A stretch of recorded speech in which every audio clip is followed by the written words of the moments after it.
4 activists who were arrested in the DRC's eastern city of Goma on Friday have now been released by authorities. At the time of their arrest, they had been staging a peaceful demonstration to protest the killings across the Kasai region and in Benai in northern Kivu province. Youth activist Jean-Marie Kalonji, who was arrested by authorities without cause in an unrelated incident, remains in detention along with his lawyer, who was detained following attempts to free him. At least 40 people were killed in clashes on Tuesday in the Central African Republic, this according to aid and security sources.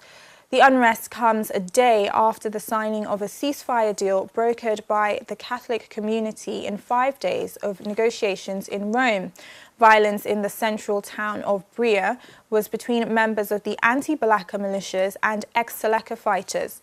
Medical charity Doctors Without Borders reports some 43 people were injured as a result of the incident by Wednesday night. Under the agreement, armed groups were granted political representation in exchange for an end to attacks and blockades. The recent violence in Bria left more than 60 people dead among groups engaged in the conflict, with a disastrous humanitarian impact.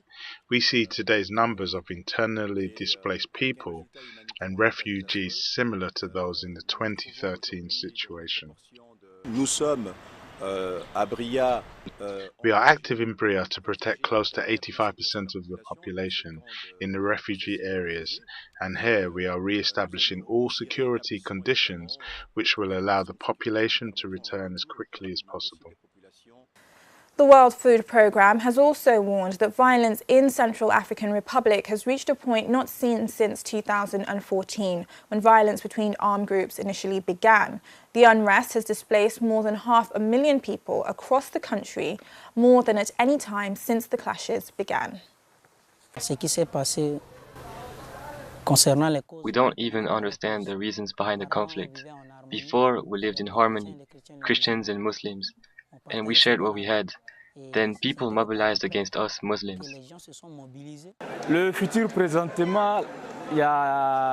People are worried about their future. They cannot go to their field to plant. They cannot carry on their normal lives. So there is concern. Everyone needs to go home, but that's not possible. The United Nations struck a deal on Wednesday on a $7.3 billion annual peacekeeping budget.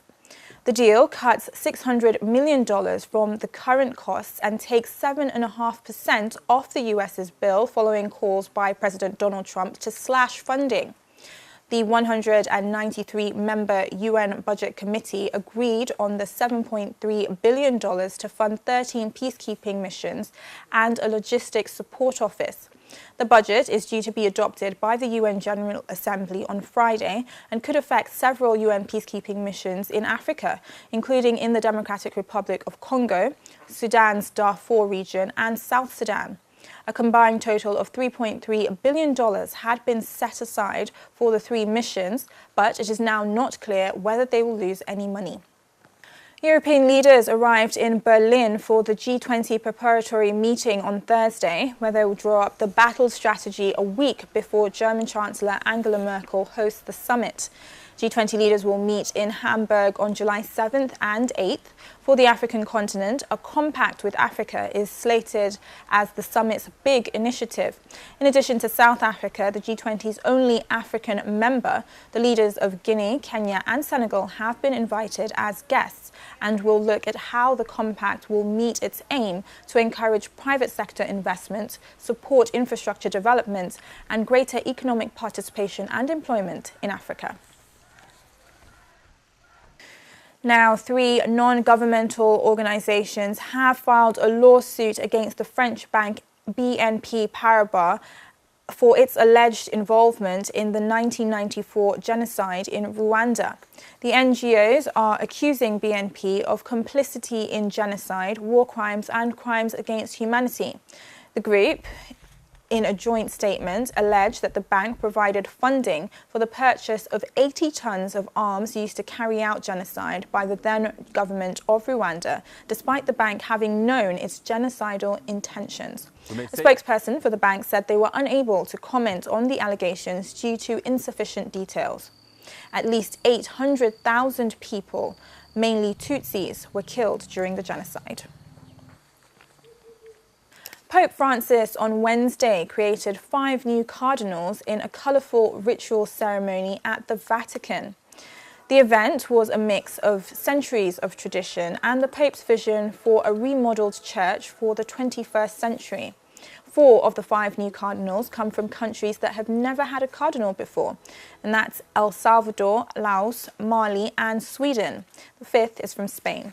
Jean Zerbo's appointment as Mali's first cardinal was clouded by reports that he was one of 3 church officials in the mostly Muslim African state to have access to 12 million euros held in several accounts in a private bank in Switzerland.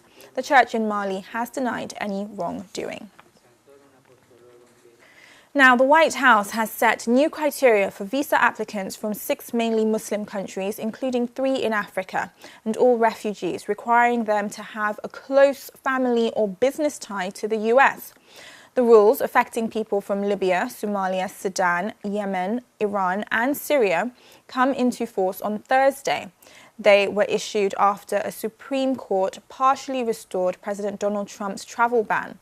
The controversial executive order has been blocked by lower courts. According to the new rules, for the next 90 days, those without a close relationship, which is defined as a parent, spouse, child, son or daughter-in-law or sibling, will not be able to enter the US.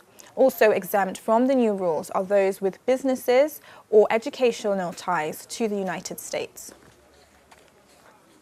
Now, Africa Day is an annual event recognized around the world for the founding of the African Union on May 25th. But this year, in London, the festivities were postponed until June 30th because Parliament was officially dissolved on May 3rd for the 2017 snap general election. Earlier today, we spoke to Aishatu Sanu Audu, the ambassador of Gabon to the UK, and she gave us some details about Friday's events. As a chair of the AU Social Committee, who is comprising the African Head of Mission Group in London, Gabon has been designated as to lead this big event, to organize the 2017 African Union Day. It has been reported postponed because due to the dissolution of the Parliament. You know that we had snap election here in UK, and the cabinet was also has been dissolved, the parliament, and as an African head of mission living here in London, the ambassador and high commission agreed that we can't celebrate such a big event here in London without our hosting country, without official from UK. Why we decided to postpone, and tomorrow we will have this event tomorrow, 30th of June, and we will have everybody together, official from UK and African head of mission, diaspora, everybody together to celebrate Africa Day in London. We expect to show the best of Africa in London. We expect to discuss, to networking about youth, as youth investing in youth is the theme of the year, and we expect to have more and more partnership with UK in other countries around the world. South African Wade van Niekerk broke the 300-meter world record at the Ostrava Golden Strike on Wednesday, rubbing Michael Johnson out of the record books for the second time in less than a year.